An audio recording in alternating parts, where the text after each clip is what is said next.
তুই চিল্লিস কেন? আমার বল আগে, চিল্লিস কেন?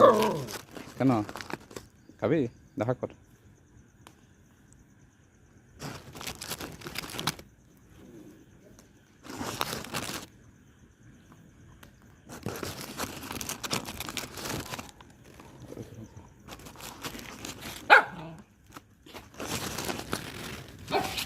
দাঁড়া, ওখানে থাক, ওখানে থাক, ওখানে থাক, ওখানে থাক।